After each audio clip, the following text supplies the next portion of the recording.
ಮಗಳು ಧೃತಿ ಅಂತ ನಾವು ಬೇಸಿಕಲ್ ಬೆಂಗಳೂರು ಹೆಬ್ಬಾಳ ಹತ್ರ ಇರೋದು. ಬಂದು ಫಸ್ಟ್ ಇಂದ 10th ವರ್ಗು ಕೆಂಚಲ್ ಇಂಗ್ಲಿಷ್ ಸ್ಕೂಲ್ ಹೆಬ್ಬಾಳ ಸ್ಟಡಿ ಮಾಡಿದ್ರು.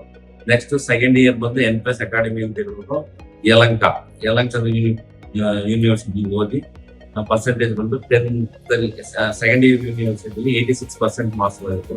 ಅದರಿಂದ ನಾವು ಬಂದು ಹಿಂಗೆ ಶ್ರೀನಿವಾಸರ್ ಅಂತ ಹೇಳ್ಬಿಟ್ಟು ಒಂದು ವಿಡಿಯೋ ನೋಡಿ ನಾವು ಬಂದು ಗುಜರಾತ್ ಅಲ್ಲಿ ಮಾರ್ವಾಡಿ ಯೂನಿವರ್ಸಿಟಿ ಅಂತ ಹೇಳ್ಬಿಟ್ಟು ಒಂದು ವಿಸಿಟ್ ಮಾಡಿ ನೋಡಿ ಸರ್, ಅವ್ನಿಗೆ ಕನ್ಫರ್ಮೇಶನ್ ಮಾಡಿ ಆಮೇಲೆ ಅಡ್ಮಿಷನ್ ಮಾಡಿದ್ರು. ಬಂದು ನಾವು ಅವ್ರ ಜೊತೆ ಬಂದು ಅವರೇ ಎಲ್ಲ ಎಕ್ಸ್ಪ್ಲೈನ್ ಮಾಡಿಸಿ ಎಲ್ಲ ತೋರಿಸಿ ಕಾಲೇಜ್ ಎಲ್ಲ, ಆಮೇಲೆ ಇದನ್ನೆಲ್ಲ ತೋರಿಸಿ ಹಾಸ್ಟೆಲ್ಸ್ ಎಲ್ಲ ತೋರಿಸಿ ಒಂದು ಪರ್ಫಾರ್ಮೆನ್ಸ್ ಮಾಡಿಸಿ ಚೆನ್ನಾಗಿದೆ. ತುಂಬಾ ಕಾಲೇಜಲ್ಲಿ ತುಂಬಾ ಹೆಲ್ಪ್ಫುಲ್ ಇದೆ. ಅಡ್ಮಿಷನ್ ಮಾಡಿಸ್ಬೋದು ಅಂತ ಹೇಳಿ ಆದ್ಮೇಲೆ ನಾವು ಅವ್ರನ್ನ ಅಡ್ಮಿಷನ್ ಮಾಡಿಸ್ತೀವಿ. ತುಂಬಾ ಹ್ಯಾಪಿ ಆಗಿದೆ. ಬಯೋ ಇನ್ಫಾರ್ಮೆಟಿಕ್ಗೆ ಜಾಯಿನ್ ಮಾಡಿಸ್ತೀವಿ. ತುಂಬಾ ಹ್ಯಾಪಿ ಆಗಿದೆ.